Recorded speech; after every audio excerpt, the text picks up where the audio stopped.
Hai teman-teman semua, melalui video ini kami akan menyampaikan hasil diskusi kelompok kami. Pertama-tama kami akan mengenalkan kelompok kami. Saya Agarius Austen Jose dan teman saya Hari Pentola Dinata, kami dari kelompok 8. Hari ini kami mengambil judul desain kami yaitu Analisis Pengaruh Likuiditas, Profitabilitas dan Solvabilitas terhadap kinerja keuangan perusahaan, manufaktur, subsektor otomotif, dan komponen yang terdaftar di Bursa Efek Indonesia. Latar belakang. Semakin besarnya tantangan, khususnya dalam industri otomotif, mengakibatkan perusahaan dalam industri juga mendapat ancaman dalam kelangsungan operasinya. Untuk itu, perusahaan harus memperkuat kondisi keuangan dan mengelola kinerja keuangan dengan baik, termasuk memberikan return sesuai keinginan investor atau pemegang saham.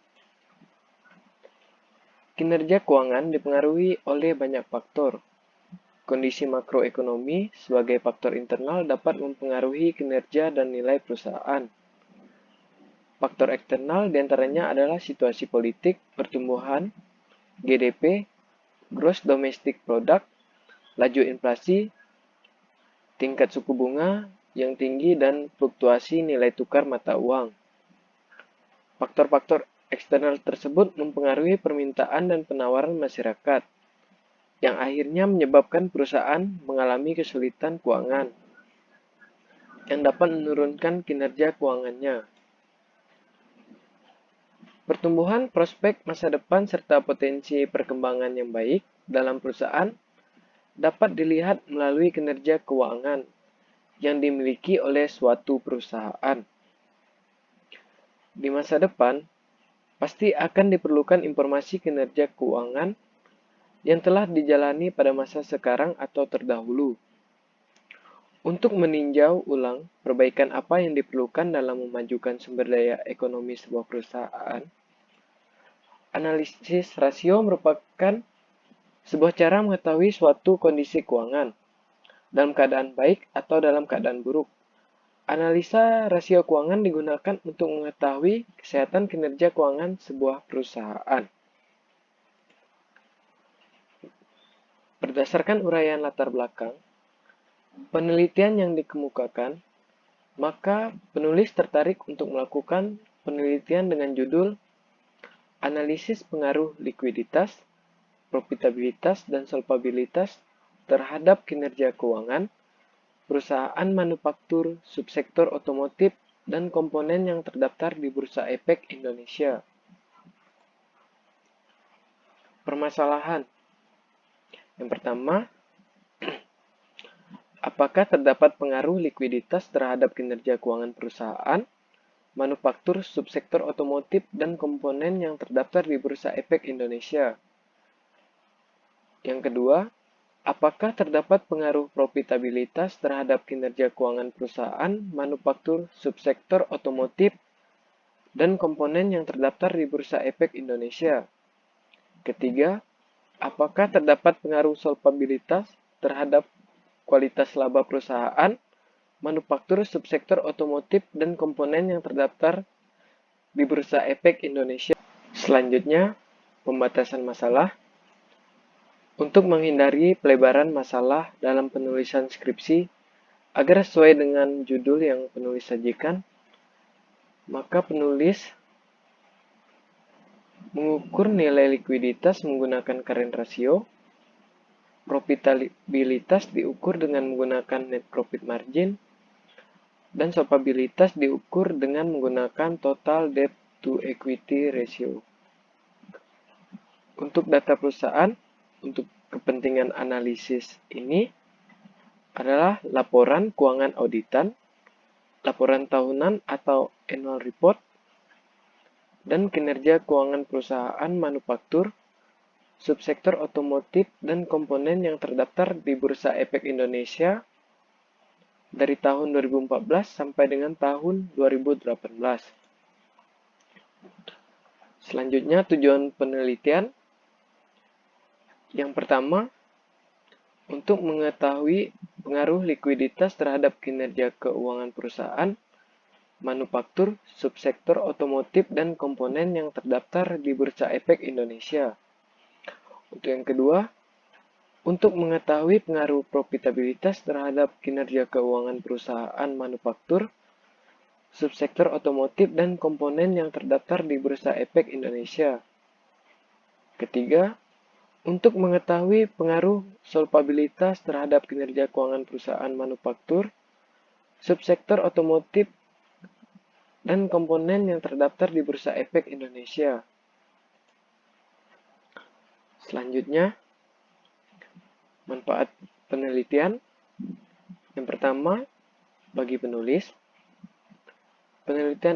Penelitian ini bermanfaat bagi penulis untuk menerapkan ilmu yang diperoleh selama mengikuti perkuliahan di Fakultas Ekonomi dan Bisnis Universitas Widya Dharma Pontianak, menambah wawasan, mengasah kemampuan menganalisis, serta meningkatkan kemampuan dalam menghadapi dan menangani permasalahan yang ada, dan mengimplementasikan kemampuan dalam menganalisis kinerja keuangan perusahaan. Kedua, bagi pembaca, menambah wawasan dan pengetahuan tentang pengaruh likuiditas, profitabilitas, dan solvabilitas terhadap kinerja keuangan perusahaan, serta dapat dijadikan sebagai referensi dalam melakukan penelitian lanjutan mengenai kinerja keuangan perusahaan. Selanjutnya, F. Kerangka pemikiran atau kajian teoritis. Kinerja keuangan. Kinerja keuangan adalah suatu analisis yang digunakan untuk mengukur tingkat pertumbuhan dan perkembangan keuangan perusahaan dalam menghasilkan laba dengan mengelola sumber daya yang dimiliki. Kinerja keuangan perusahaan dapat diukur dengan likuiditas, rentabilitas, dan solvabilitas.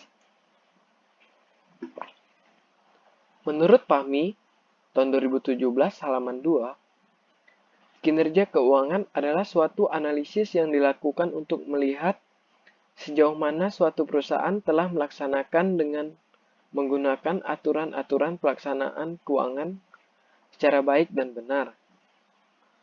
Menurut Heri, tahun 2015 halaman 25, menyatakan bahwa pengukuran kinerja keuangan merupakan suatu usaha formal untuk mengevaluasi efisiensi dan efektivitas perusahaan dalam menghasilkan laba dan posisi kas tertentu. Likuiditas. Rasio likuiditas merupakan alat analisis keuangan perusahaan untuk menilai kinerja suatu perusahaan berdasarkan perbandingan data keuangan yang terdapat dalam laporan keuangan.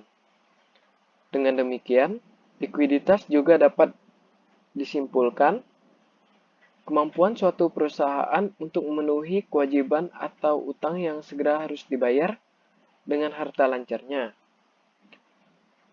Menurut Purnawati, Yuniarta, dan Sulindawati, tahun 2018 halaman 135, menyatakan bahwa rasio likuiditas merupakan rasio yang diperlukan dalam menganalisis laporan keuangan perusahaan. Karena risiko likuiditas merupakan rasio yang menunjukkan kemampuan perusahaan dalam memenuhi kewajiban jangka pendek yang harus segera dipenuhi perusahaan. Profitabilitas.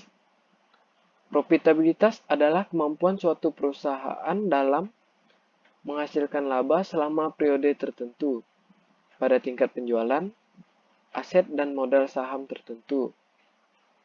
Profitabilitas suatu perusahaan dapat dinilai melalui berbagai cara, tergantung pada laba dan aktiva atau modal yang akan diperbandingkan satu dengan lainnya.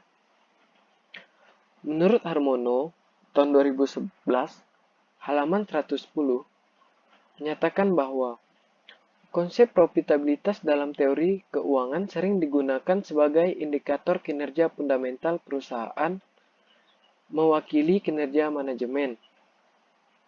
Sesuai dengan perkembangan model penelitian bidang manajemen keuangan, umumnya dimensi profitabilitas memiliki hubungan kausalitas terhadap nilai perusahaan. Solvabilitas. Rasio solvabilitas merupakan kemampuan perusahaan dalam memenuhi semua kewajibannya dengan seluruh aset yang dimilikinya. Menurut Eri, tahun 2017, halaman 95, menyatakan bahwa rasio solvabilitas merupakan rasio yang digunakan untuk mengukur sejauh mana aset perusahaan dibiayai dengan utang. Dengan kata lain, rasio solvabilitas merupakan rasio yang digunakan untuk mengukur seberapa besar beban utang yang harus ditanggung perusahaan dalam rangka pemenuhan aset. Gambar 1.1, kerangka pemikiran. Likuiditas sebagai X1, profitabilitas sebagai X2, dan solvabilitas sebagai X3. Kinerja keuangan Y.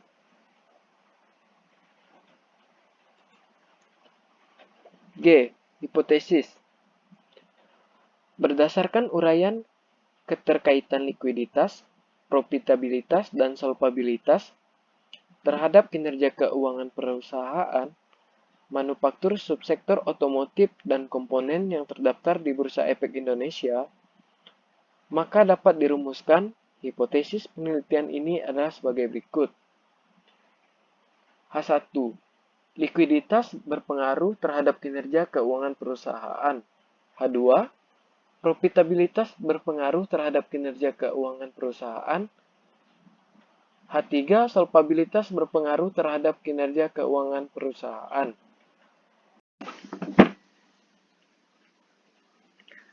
Baiklah, saya akan melanjutkan presentasi dari teman saya. Nama saya Hari Ventola Dinata.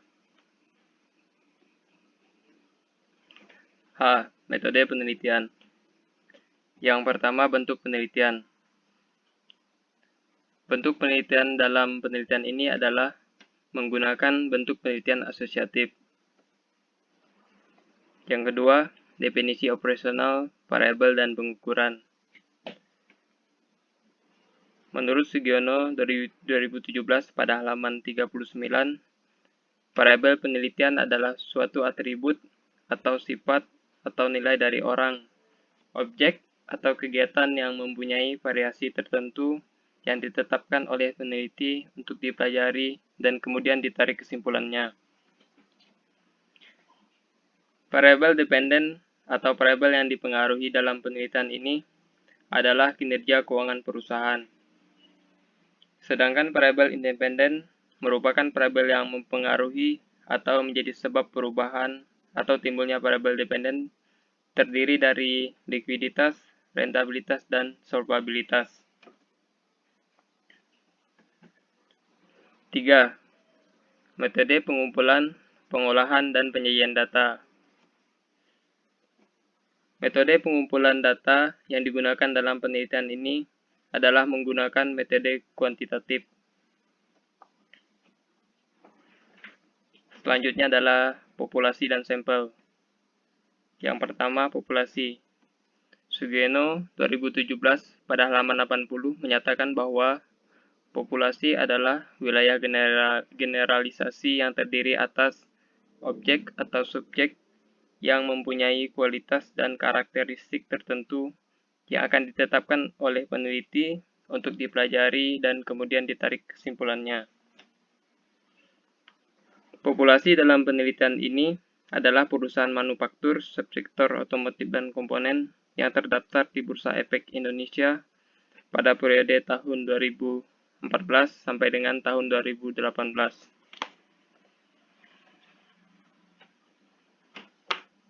Kedua, sampel.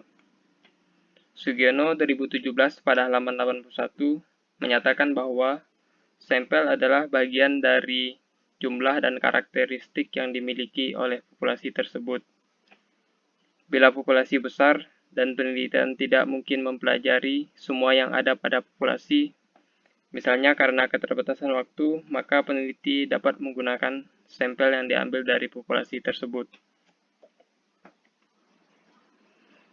Sampel dalam penelitian ini adalah sebanyak 13 perusahaan manufaktur, subsektor otomotif dan komponen yang terdaftar di Bursa Efek Indonesia pada tahun 2014 sampai dengan tahun 2018 dengan menggunakan teknik non-probability sampling dan metode purposive sampling dengan kriteria pengambilan sampel sebagai berikut. Yang pertama, perusahaan manufaktur subsektor otomotif dan komponen yang terdaftar di Bursa Efek Indonesia. Selanjutnya, perusahaan yang telah menerbitkan dan mempublikasikan laporan keuangan audit berturut-turut dan memiliki data yang diperlukan selama 5 tahun, yaitu tahun 2014 sampai dengan 2018. Teknik analisis data. Teknik analisis yang digunakan dalam penelitian ini adalah pendekatan kuantitatif dengan alat statistik deskriptif, uji asumsi klasik, analisis regresi linear berganda, dan pengujian hipotesis. Yang pertama, statistik deskriptif. Statistik deskriptif digunakan peneliti untuk menggambarkan secara menyeluruh variabel-variabel yang digunakan. Variabel-variabel yang digunakan dalam penelitian ini adalah rasio likuiditas, rasio profitabilitas, dan rasio solvabilitas. Yang pertama, rasio likuiditas. Menurut Purnamawati, Yuniarta, dan Sulindawati tahun 2018 pada halaman 136 menyatakan bahwa rasio lancar atau current ratio merupakan salah satu metode yang paling sering digunakan dalam menganalisis tingkat likuiditas suatu perusahaan. Dengan rumus, current ratio sama dengan aktiva lancar dibagi utang lancar dikalikan dengan 100%. Yang kedua, rasio profitabilitas. Menurut Syamsuddin, pada tahun 2011, halaman 62, menyatakan net profit margin merupakan rasio antara laba bersih, net profit, yaitu penjualan sesudah dikurangi dengan seluruh expense, termasuk pajak dibandingkan dengan penjualan. Rumus net profit margin sama dengan net profit after tax dibagi dengan sell dikalikan dengan 100%. Yang ketiga, rasio solvabilitas.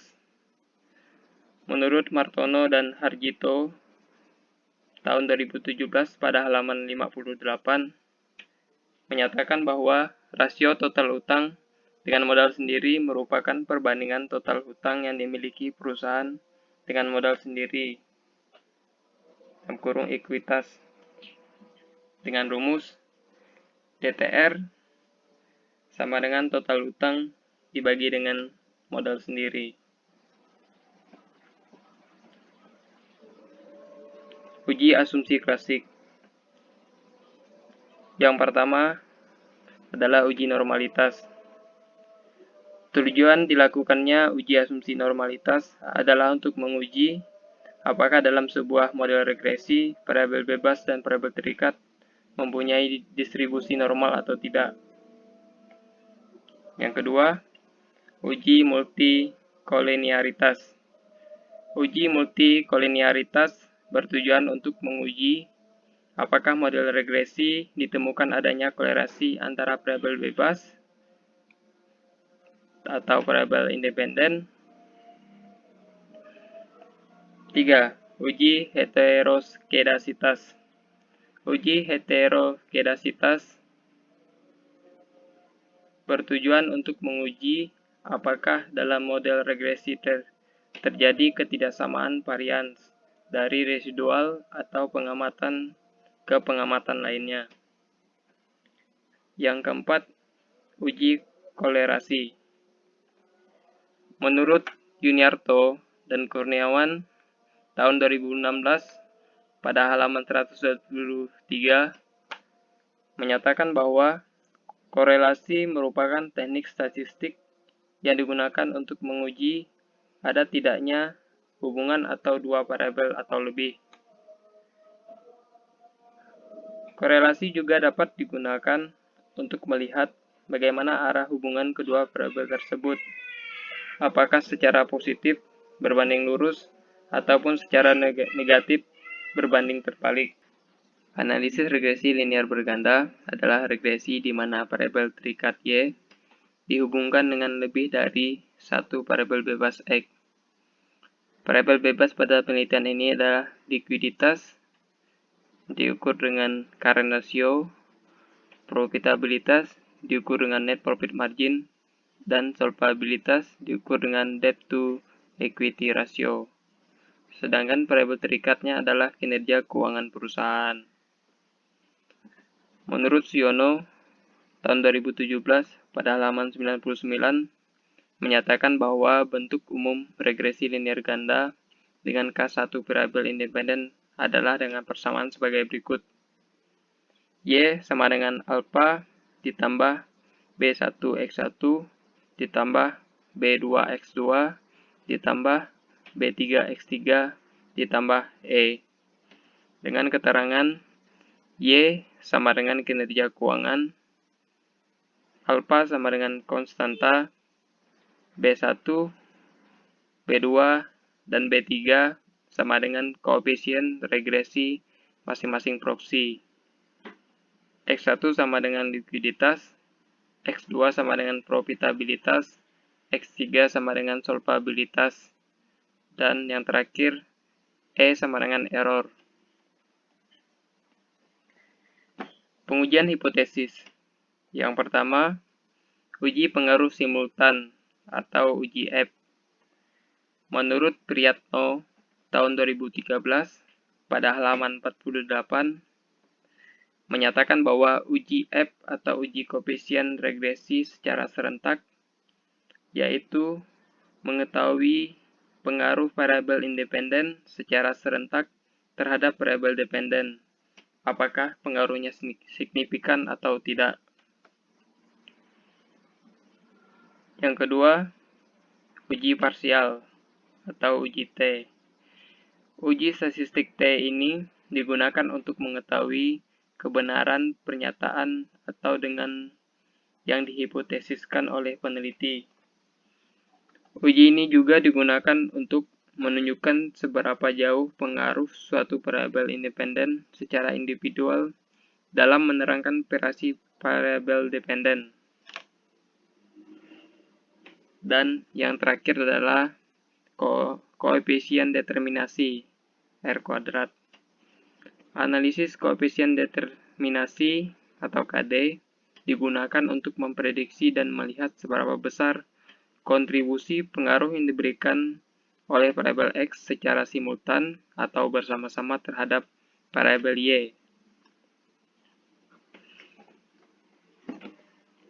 Sekian presentasi dari kami. Mohon maaf jika ada kekurangan. Atas perhatian teman-teman semua, kami mengucapkan terima kasih.